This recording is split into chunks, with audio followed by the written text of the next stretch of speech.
Gloire à Dieu. Bénissons Dieu ce matin. La grâce qu'il nous accorde d'être autour de sa parole. Je vous l'ai dit hier, je le répète ce matin, j'ai rien préparé pour la mission. Parce que je voulais vraiment que Dieu me conduise. Amen. Amen. Et je pense que Dieu a établi un thème qu'on va garder. Ce matin, de nouveau, on va parler de la croix. Amen. On a parlé de notre renoncement, de notre croix.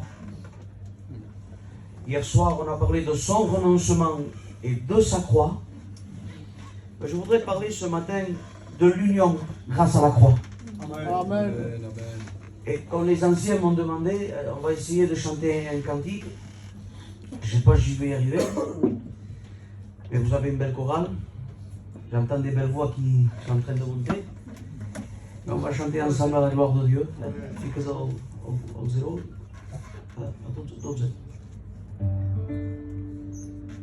On va chanter à la gloire de Dieu. Ce matin, il ne s'agit pas de bien chanter parce que là, la voix, elle n'y est pas. Et c'est pas important. Dieu cherche des adorateurs en esprit et en vérité, des gens qui l'adorent de tout leur cœur. Et tout le cœur ne veut pas dire obligatoirement savoir-faire. Je préfère un maladroit sincère qu'un adroit hypocrite. Donc, je voudrais qu'on glorifie Dieu ce matin. Je ne chante pas compliqué. Les cantiques qu'on connaît tous, on chante à la gloire de Dieu.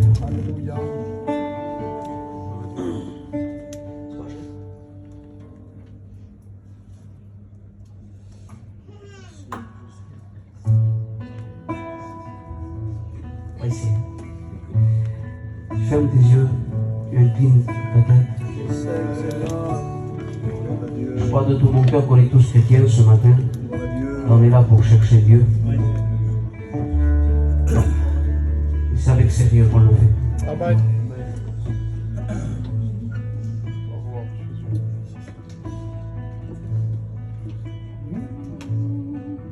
Mi deseo es proseguir con este culto, ofreciendo sacrificios y alabanzas, adorando a mi Señor en cuerpo y alma, y adorándole con todo el corazón.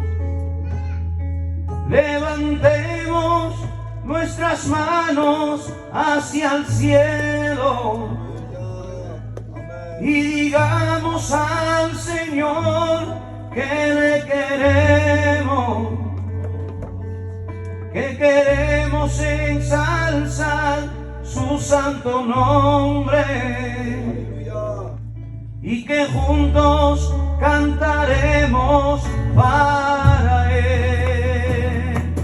Tú eres digno de alabanza, tú eres digno de alabanza, tú eres digno de alabanza, eres digno de alabanza. Habla en lenguas o sonríe si lo sientes.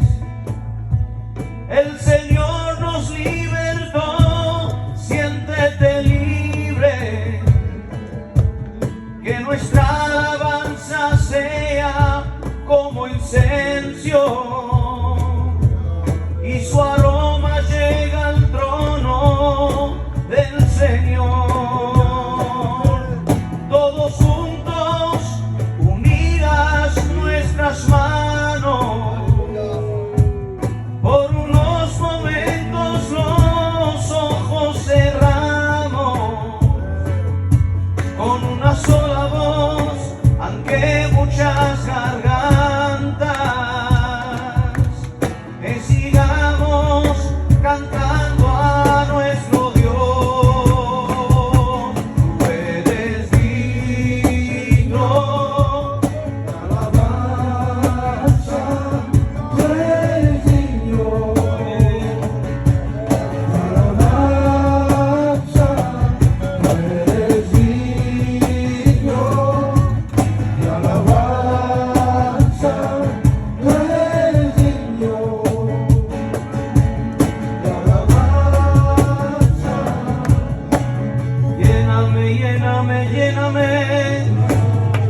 lléname, lléname, lléname.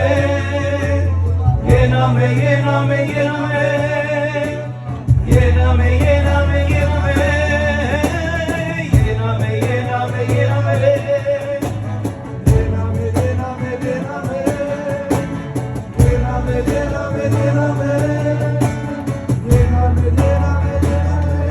Y alaba mi alma, y alaba mi alma, y alaba mi alma, y alaba mi alma. Es que te alaba mi alma, te alaba mi alma, amén. Te alaba mi alma, te alaba mi alma. Te amo, te amo, te amo. Te amo, te amo, te amo. Te amo, te amo, te amo. Cuando te amo. Te amo, te amo, te amo. Te amo, te amo, te amo. Te amo, te amo, te amo. Cuando te amo.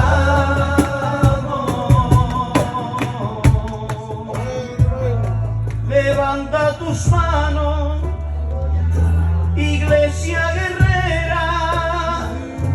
No bajes la guardia, no bajes la guardia, iglesia de Cristo. Levanta tus manos, adora al Cordero.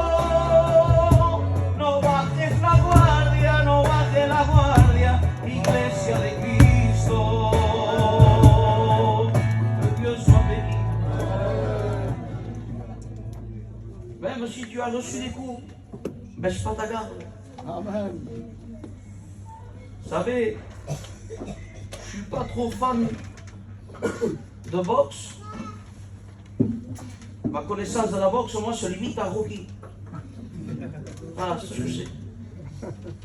Mais j'ai entendu une histoire par rapport à un grand boxeur de notre siècle, hein, le boxeur Mohamed Ali. Et son adversaire est en train de décrire son combat contre lui. Et je savais que j'avais devant moi le plus grand boxeur de tous les temps. Mais je savais qu'avec un coup, si je le touchais une fois, je savais que je pouvais réussir quelque chose. Et donc le combat est là. Et l'autre, avec ses manières qu'il avait, vous souvenez les aides, tout ça. Ben lui, peut-être au hasard, il laisse partir un coup et le touche de la mâchoire. Et il dit, j'ai senti sa mâchoire craquer. Et donc cet homme-là, Mohamed Ali, qui était le plus grand boxeur de tous les temps, même aujourd'hui, il avait la mâchoire qui pendait. Et lui se disait, ça y est, je l'ai fait. Je l'ai gagné.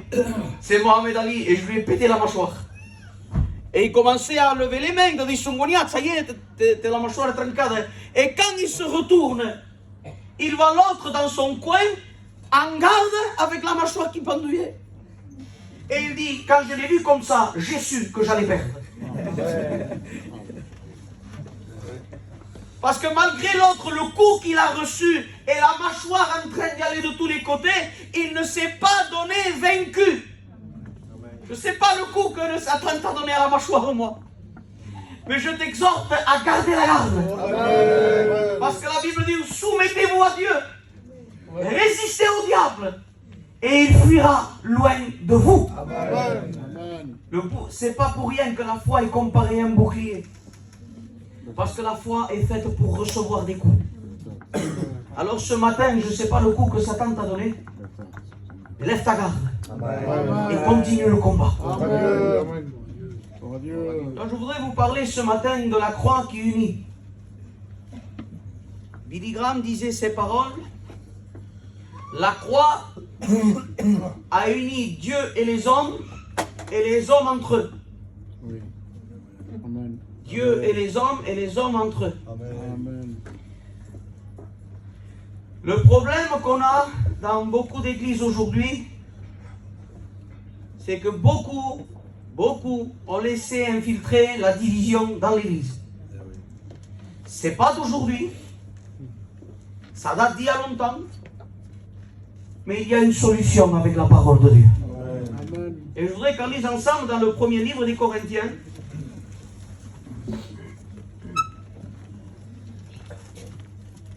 Chapitre 1, verset 10.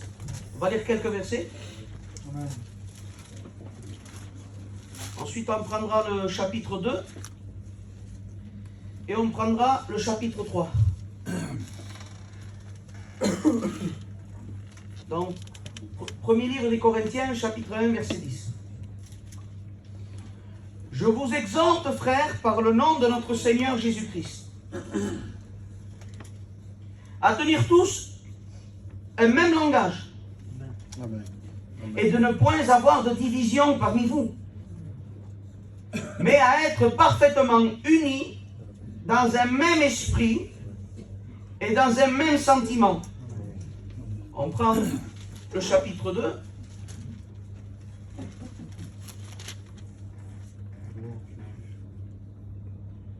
Pour moi, frère, lorsque je suis venu parmi vous, ce n'est pas avec une supériorité du langage que je suis venu vous annoncer le témoignage de Dieu. Car je n'ai pas eu la pensée de savoir parmi vous autre chose que Jésus-Christ et Jésus-Christ crucifié. Amen. Chapitre 3, verset 1. Pour moi, frère, ce n'est pas comme à des hommes spirituels que j'ai pu vous parler, mais comme à des hommes charnels, comme à des enfants en Christ. Je vous ai donné du lait et non de la nourriture solide, car vous ne pouvez pas la supporter. Et vous ne pouvez même pas encore à présent, parce que vous êtes encore charnels. En effet, puisqu'il y a parmi vous de la jalousie et des disputes, n'êtes-vous pas charnels? Et ne marchez-vous pas selon l'homme? Quand on dit moi je suis de Paul et l'autre d'Apollos, n'êtes-vous pas des hommes? Qu'est-ce qu'Apollos et qu'est-ce que Paul? Des serviteurs par le moyen que vous avez cru. Que Dieu soit béni. On va essayer de simplifier tout ça.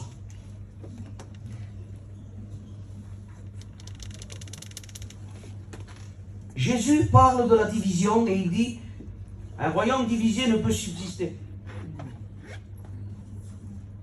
Satan, depuis qu'il est devenu Satan, a une arc avec des flèches et dans ces flèches il y a une flèche qu'on appelle division. Ça a marché dans le ciel. Ça a marché pour Caïn et Abel, pour David et ses frères, pour Joseph et ses frères, pour Jacob et Ésaü, et ça marche encore à Corinthe. Et comme on dit, on ne change pas l'équipe qui gagne. Parce que Satan est conscient que s'il arrive à diviser l'Église, s'il arrive à mettre une division dans l'Église, s'il arrive à mettre des clans dans l'Église, il arrive lui à s'infiltrer dans l'Église. C'est vrai, c'est vrai. Parce qu'une Église unie, il n'y a rien qui passe. C'est vrai, amen. Job dira, leur bouclier était tellement resserré que l'air ne passait même pas. Une Église unie, on est unis. Les boucliers sont unis, rien ne passe entre nous. Amen. Donc le but de Satan, c'est de commencer par introduire de l'air entre les boucliers. De l'air. Tu peux pas. C'est fait de l'air. L'église doit être hermétique. Il faut que rien ne passe. Amen. C'est quoi l'air? Amen. L'air commence par la jalousie. L'air commence parce que le pasteur donne une fonction à un et pas à l'autre. Et Satan va parler à l'oreille de l'autre, il dit pourquoi lui et pas toi? Et tu commences à avoir de la jalousie. Et tu commences à avoir de la rancœur. Avant, t'écoutais le frère, t'étais béni. Maintenant, quand il a la fonction, il y a quelque chose qui s'est fait. Par rapport à que lui a une fonction et pas toi, on arrive même à détester la personne. On n'est plus content quand on le voit. On ne voit plus un frère. On voit un rival. Et à un moment donné, Corinthe a un problème. Corinthe se divise et chacun choisit son chef. Sans que eux soient d'accord, qui comprennent que Pierre, Apollos et Paul ne se créaient pas de la division entre eux. C'était l'Église qui avait créé eux-mêmes leur camp. Moi, je suis de Paul. Parce que moi, je suis de la doctrine. Moi, je suis de Pierre. Moi, je suis de l'ancienne école. Moi, je suis d'Apollos. Moi, je suis pour les jeunes. Et une partie avait compris. Il dit, mais nous, on reste de Christ. Et il y a un problème parce que Église de Dieu, quand il y a division, il y a clan. Et quand il y a clan, il y a bataille. Le groupe murmure l'autre. Et l'autre critique l'autre. Après, même on est gêné de se voir. Je vous dis ça parce que c'est des choses que moi j'ai passées. Vous me connaissez, ça fait quelques fois que je viens, moi je suis totalement transparent. Si Dieu se sert de moi pour faire un miracle, je le dis. Mais si j'ai un fracas dans ma vie, je vais vous le dire aussi. Pendant 2 ans, avec un frère, on ne s'est pas parlé. Il y a 2 ans, c'est long 2 ans. Qui a raison, qui avait tort, aujourd'hui, je m'en fous complètement, parce qu'on ne doit pas rester sans se parler. Donc, à cette période, même si c'était moi qui avais raison, j'aurais dû faire un pas. Mais mon orgueil me l'a empêché. C'est l'orgueil qui empêche la réconciliation. C'est vrai. C'est l'orgueil qui t'empêcherait ce matin d'aller trouver le frère avec qui tu as un conflit, de le prendre dans tes bras et de demander pardon. Même si tu as raison. Pardon parce que je t'ai enlevé la parole. Pardon parce que quand je t'ai vu, Pachaï a dit, à la vue de mes frères, j'ai pris courage. Mais certains, ils voient les frères, ils sont découragés. 2 ans. L'Église de Dieu, c'est long. Et après 2 ans, mon cœur s'est adouci. Pourtant, j'en avais des raisons. Et elle le sait. J'en avais des raisons. Mais quand j'ai regardé ma raison en comparaison à ce qui est écrit, ma raison ne valait plus rien. Parce que la Bible dit, ayez tous un même langage.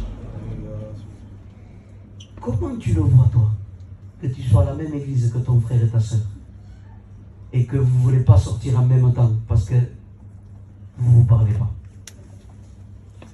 Pourquoi un sortira par là et l'autre par là? Malament qui agit de sports, c'est obligé pour la sécurité. Division. Et tu sais ce que j'ai fait à un moment donné, c'est que comme lui restait sur sa position, après 2 ans, quand je le voyais, je me gênais. Je me gênais. Quand on se croisait, on faisait semblant de prendre le portable et de ne pas se voir, mais on se voyait. On se voyait, il est prêt à venir qui et... Oui, c'est ça. C'est ça. Marc Mancho. Oui. C'est très mauvais à être en bataille en bas et venir ici faire les hommes loin. Elle est où la conscience? La conscience de dire que des fois je prêchais, la personne était dans la salle et il parlait, il passe. Je ne te dis pas que j'avais envie d'écourter mon message parce que ma conscience me travaillait. Parce que je bénis Dieu, parce qu'on a une conscience renouvelée maintenant. Et la conscience me disait, mais prêche. Et les gens disent Amen, mais tu n'y parles pas. Presque le Saint-Esprit me disait, Caille, il bégit. Ben oui, mais c'est vrai qu'il me disait ça. Mais voilà, l'orgueil. L'orgueil gitan, l'orgueil qui vaut rien, l'orgueil diabolique. Et à un moment donné, j'ai pris la décision. Parce que les frères, je ne suis pas comme les anciens, mais j'aime un peu Dieu. je l'aime un peu et je veux lui faire plaisir. Alléluia. Dis-moi café coco. Amen. Alors je suis allé avec mon marteau et j'ai brisé la glace. Ça a été dur, mais je l'ai fait. Amen. Alléluia. Et aujourd'hui, tout va bien. Gloire à Dieu. Pourquoi? Parce qu'il fallait qu'il y en ait un qui se décide. On ne peut pas écouter. Si on écoute les deux camps, les deux ont raison. Quand tu passes tout, chaud, oh, il te regarde. Et tout? Ah, chaud, t'es retombé. Donc les deux ont raison. Comment on fait maintenant? Mais écoute, si ta raison te mène à la division, t'as tort. Si ta raison te mène à pas parler à ton frère, t'as tort. Si ta raison t'amène à que quand tu le vois, t'es gêné, t'es mal à l'aise, t'as tort. Parce que normalement, quand on voit un frère, on doit être content. C'est notre frère. Quand tu soumis, Alléluia. et Satan vient Gloire à Dieu. et il sème la poussière de la division. Et l'église commence à s'écarter et des groupes se font dans l'église. Écoute, une église divisée ne peut pas être bénie.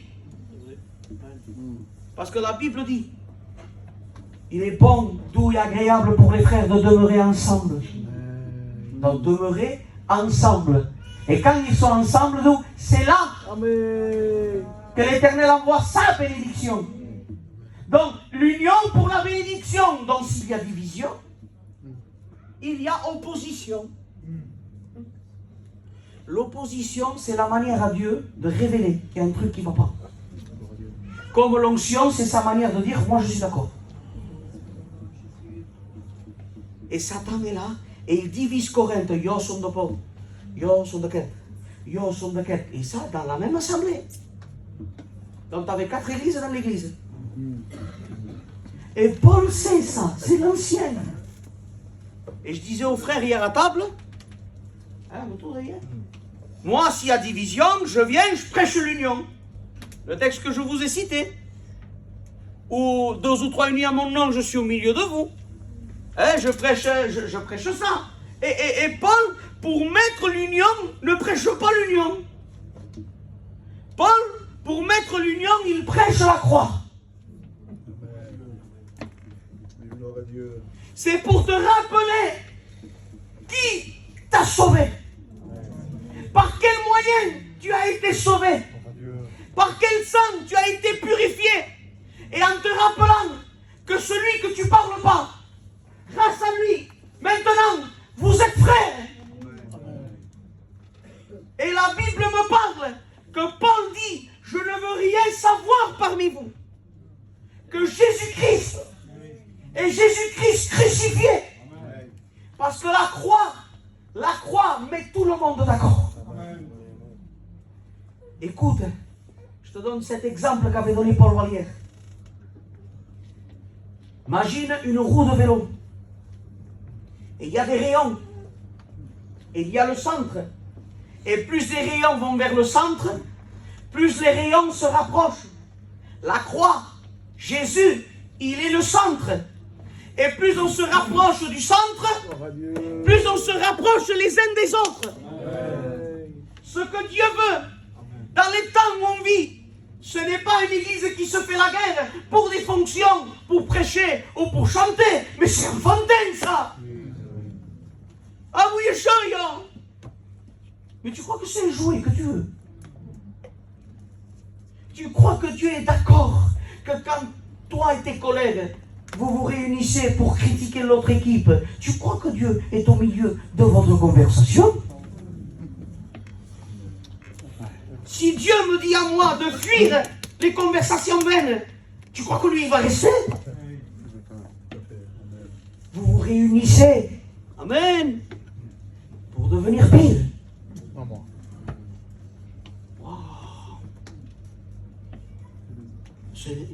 On se réunit pour critiquer. Un défaut petit comme ça, on en fait des montagnes.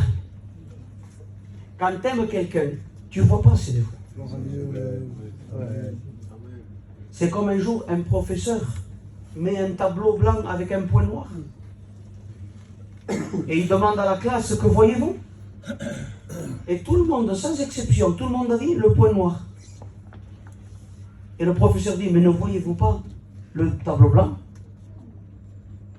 Pourtant, il y avait plus de blanc que de noir. C'est parce que Satan veut toujours nous faire zoomer sur le défaut de l'autre.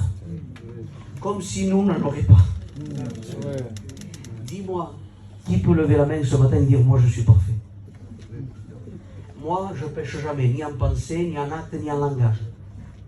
Si tu arrives en langage, déjà c'est bien. La Bible dit, celui qui maîtrise sa langue est un homme parfait. Ça glisse souvent.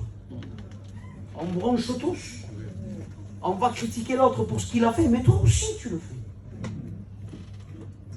On a besoin des uns des autres. Amen. J'ai besoin de mon frère. Amen. Amen. Il a besoin de moi. J'ai besoin des anciens. Les anciens ont besoin de moi.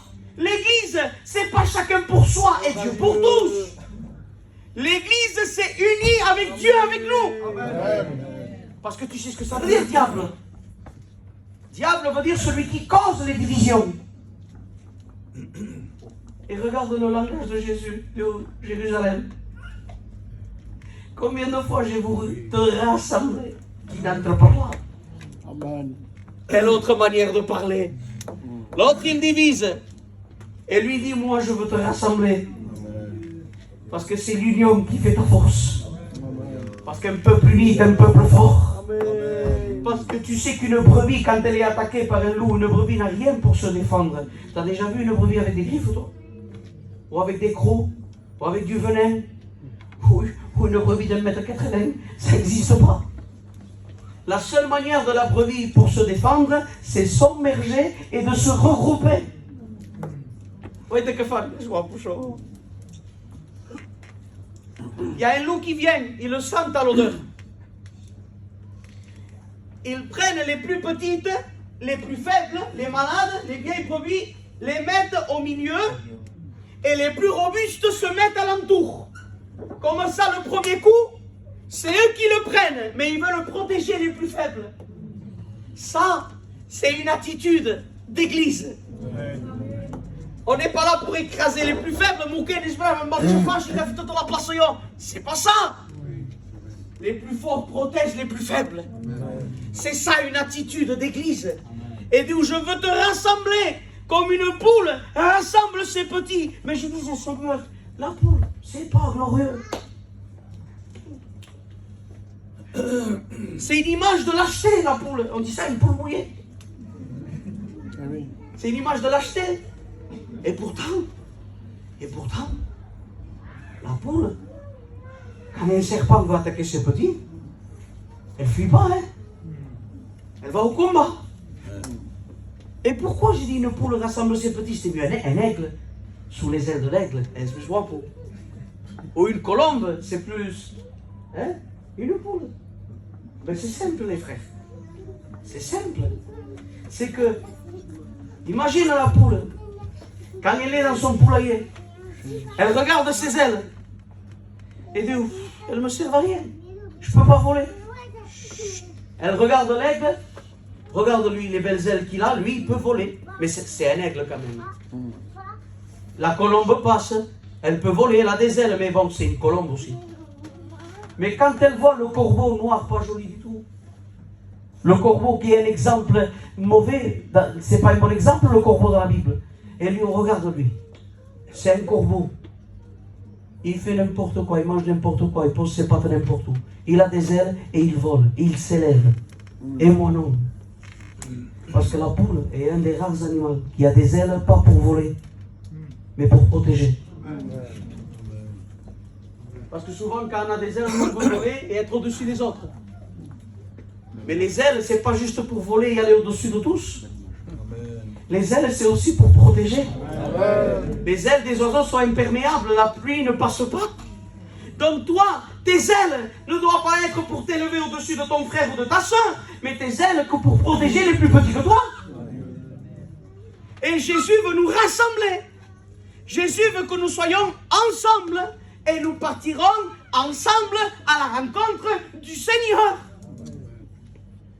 Satan veut diviser les églises parce qu'il sait qu'en divisant, il détruit. Un royaume divisé se détruit. Donc ce matin, je sais que tu aimes Dieu. Je sais que Dieu prend une grande place dans ton cœur. Mais tu as laissé Satan semer des choses. L'ennemi est venu entre la nuit et a semé l'ivraie en toi. Pourquoi tu ne te lèverais pas et tu n'irais pas te réconcilier ce matin? À dire, allez, on arrête avec tout ça. On arrête avec ces divisions. On arrête avec ces bagarres. On arrête avec ces critiques. On arrête avec tous ces murmures. On arrête avec ces séparations. On arrête. Ça arrive à un tel point, je le dis, parce que je connais le sujet, à un tel point que même quand on entend la personne prier, ça remue à l'intérieur. Sa prière, on ne la supporte pas. Son chant, on ne le supporte pas. Donc tu viens à la réunion pour être agacé et énervé à la fin. Il y en a qui restent ici en rage, ou d'autres prennent la décision et ils partent de l'église. Ailleurs, parce que là, mettons que ça passait. Qu'est-ce que ça passait? C'est toi le problème. Alors on va là-bas. On va dans une autre église. Je ne peux pas prendre le culte ici. Il y a ça, il y a ça, il y a ça. Je vais là-bas. Voilà. Mon frère, ma soeur, je te le dis avec tout mon cœur. J'ai pas de notes, j'ai rien. Dieu me met quelque chose à cœur, je te le dis ce matin. Amen. Tu crois que parce que tu n'es pas dans la même salle de la personne, que ton état de cœur te permet de prendre la Sainte Seine? Donc si vous le prenez indignement, vous prenez un jugement contre vous-même.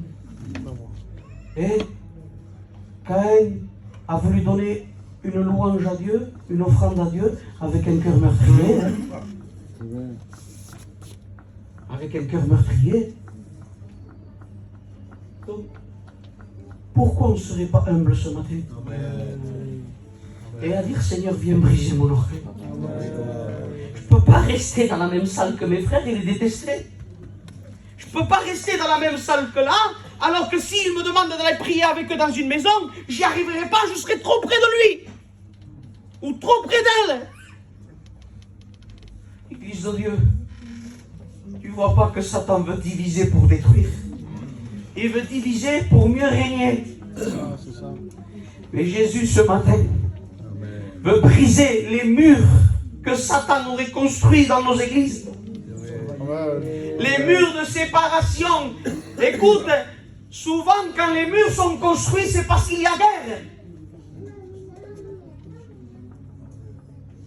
Et quand il y a eu la guerre là en 1945, quand la guerre a été terminée, une des premières choses qu'ils ont fait, ils ont détruit le mur de Berlin. Parce que quand la guerre est finie, que quand il y a la paix, les murs tombent. Et quand il y a la guerre, les murs s'élèvent. Mais écoute, je bénis la grâce de Dieu. Parce que Jésus est appelé le prince de la paix. Amen. Parce que, comme dira Michael, il est appelé le prince de paix parce qu'il a mis fin à la guerre. Amen. Et il a vaincu, il est le Dieu héros, il a vaincu. Et le héros ce matin va intervenir dans son église et détruire les murs de la division, les murs des conceptions. Écoute, c'est pas parce que toi tu préfères le noir que tout le monde doit aimer le noir. Il y en a qui être spirituel, c'est être comme eux. Ah, je savais pas qu'il fallait être imitateur de toi. Moi je croyais qu'il fallait être imitateur de Jésus, moi. Les frères, discutez pas les opinions. Amen. Discutez pas les opinions. Des fois, il y a eu des grosses disputes. Tu sais pourquoi? Il faut manger le kebab, il ne faut pas le manger. Mais c'est enfantin, ça. C'est vrai. De Dieu m'est témoin. C'est vrai. On est des hommes. Hein. On n'est pas des bébés. C'est vrai. Comprenez les choses, par l'amour de Dieu. Écoutez, si on doit se disputer pour des broutilles comme ça, quand le grand coup va arriver, comment on va s'en sortir? C'est vrai. C'est vrai. Comment tu vas échapper à un problème de doctrine si pour une clé passée là, tu déclenches une guerre mondiale? Ne discutez pas vos opinions. La croix est venue rassembler ceux qui ne pouvaient pas se rassembler. La croix est venue unir ceux qui ne pouvaient pas s'unir. Plus de juifs, plus de grecs, tous enfants de Dieu. Moi, mon pasteur, c'est celui-là. Mais quoi? Ils croyaient que parce que leur pasteur c'est lui, qu'eux automatiquement sont comme lui. Il y a eu un problème là, je gronde toujours les jeunes. Au poste, il faut que je parle. Oui, tu sais, moi je le suis à lui. Et quand il change, moi aussi je change. Ah, et s'il meurt, tu fais comment?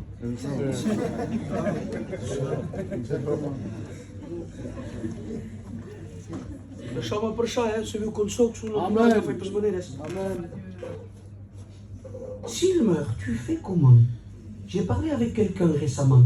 Moi, je vais à aucune église, je prie chez moi, et quand j'ai besoin, j'appelle ce pasteur. Et je lui dis pareil, mais s'il meurt, tu fais comment? Parce qu'il peut mourir demain. Oui. Parce que demain, il peut aller totalement dans le monde. Donc comment on fait? Il dit, je suis morte, alors t'as pas rencontré Jésus. Oui. C'est ça. Amen. Des fois, on ressemble trop au serviteur de Saül. Saül est en guerre. Et Saül est complètement à côté de la plaque. Et là, il se voit en défaite. Et qu'est-ce qu'il fait? Saül se suicide. Ça mate. Et son serviteur, quand il voit Saül mourir, se tue aussi.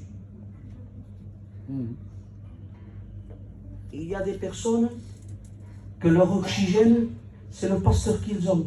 Ah, yo tinc tant pastor. Yo mon pasteur que j'inquiète. Écoute, entre toi et moi, quel meilleur pasteur que Jésus? Amen. Amen.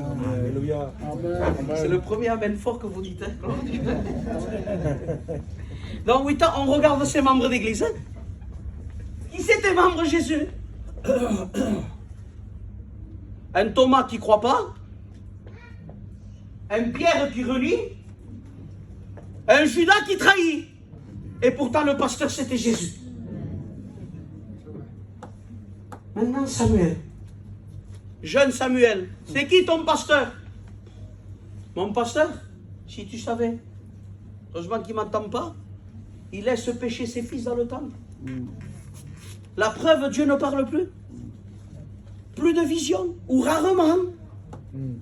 Mais d'où? Et Samuel grandissait près de l'arche. Amen. Donc ça ne dépend pas du pasteur. Amen. Amen. C'est vrai que ce qui doit être prêché, selon ce qu'on s'alimente aussi, notre croissance, elle va. Amen. Hein? Mais c'est pas parce que ton pasteur est un homme de Dieu que toi, automatiquement, tu es un homme de Dieu. Il faut que tu vives ce que tu as entendu, pasteur. Amen. Donc tu vois que l'autre qui disait, moi je suis de Paul, moi je suis de là, moi je suis de là, mais lui, Paul, quand il voit ça, remet tout le monde à sa place. Eh, c'est pas moi, ni l'autre qui a été crucifié. En voulant dire, portez vos regards vers celui qui a tout accompli. C'est vers lui qu'on doit aller. Parce que la croix a uni ce qui ne pouvait pas s'unir. Les Juifs, les Grecs ne pouvaient pas s'entendre. Mais maintenant, plus de Juifs, plus de Grecs, enfants de Dieu. Autrement dit, plus de gitans, plus de païens, plus de riches, plus de pauvres, plus de beaux, plus de très beaux, tous unis par la croix. La croix est la colonne vertébrale. D'ailleurs, quand tu fais une radio du corps humain, la colonne vertébrale et les poumons, ça fait la croix. C'est pas pour rien. La croix unit. La croix rassemble. Elle est le phare où tous on doit se rejoindre. Écoute, faudrait ce matin que tu décides où tu restes dans ta position et tu es en désaccord avec Dieu. Où tu dis ce matin, Seigneur, je me suis trompé. Parce que la Bible dit supporter. Il ne dit pas simplement aimer. La Bible dit aussi supporter. J'ai jamais arrangé des grands cas, moi je ne suis pas un ancien, je n'arrange pas des grands problèmes. Mais il y a des choses que je sais. Que si tu vas arranger quelque chose et que un n'est pas d'accord, jamais tu pourras l'arranger. Ce qu'il faut ce matin, c'est que tu te dises, Seigneur, est-ce que mon attitude, c'est celle qui te plaît à toi, ou cette attitude-là lui plaît au diable? N'agissons pas comme des infiltrés du diable. Amen. N'agissons pas comme des infiltrés du diable. Si on s'est trompé jusqu'à maintenant, par nos convictions, parce qu'on veut des places, parce qu'on veut des fonctions, c'est toujours ça. Absalom a fait la guerre à son père parce qu'il voulait être roi. C'est toujours ça. Mais je voudrais de tout mon cœur ce matin, et j'ai terminé, qu'on laisse Dieu briser les murs qui se sont dressés entre nous. Amen. Si tu avais raison, ravale ta raison et va te réconcilier. Amen. Dieu, avant de donner ton offrande, si tu sais que quelqu'un a quelque chose contre toi, alors avant de mettre ton offrande, laisse le pain, laisse le vin. T'en fais pas. Tu as une meilleure louange à donner ce matin. Parce que Dieu préfère que quand moi et Pachai, on se dispute, et comme moi, je suis le plus jeune, je suis fou moi, je suis le plus jeune, on ne sait pas, Dieu. Mais lui c'est le plus ancien, il a la sagesse, il va venir vers moi. Ou si Dieu a travaillé fortement mon cœur, je vais m'humilier, je ne vais pas laisser venir l'ancien, alors c'est moi qui vais. Ça dépend des situations. Et moi je vais aller vers l'ancien et dire, ancien, je te demande pardon. Parce que j'avais des choses dans mon cœur contre toi. Et ça me gêne de prendre le culte alors que j'ai quelque chose qui ne va pas. Alors ce matin, je veux être agréable à Dieu et je veux me réconcilier avec mon ancien. C'est mieux cette louange-là que le pain ou le vin que tu prendras avec un cœur meurtrier. Amen. Alors Église, ce matin, comme ce que Jésus a dit à Judas, je te le dis à toi. Ce que tu dois faire, fais-le promptement. Si tu dois te réconcilier, réconcilie-toi ce matin. Ne permets pas que la division vienne gangréner l'Église, mais que la croix soit notre point central pour s'unir ce matin. On a tous été sauvés par un même sacrifice, par un même Jésus, et par une même croix, et par un même sang. Alors que rien ne me divise ce matin, mais je veux me réunir avec mes frères. Unis par un même sang. Église de Dieu, faisons ce qu'on doit faire ce matin. Mais demandez à votre pasteur de prier le Seigneur et que Dieu vous bénisse.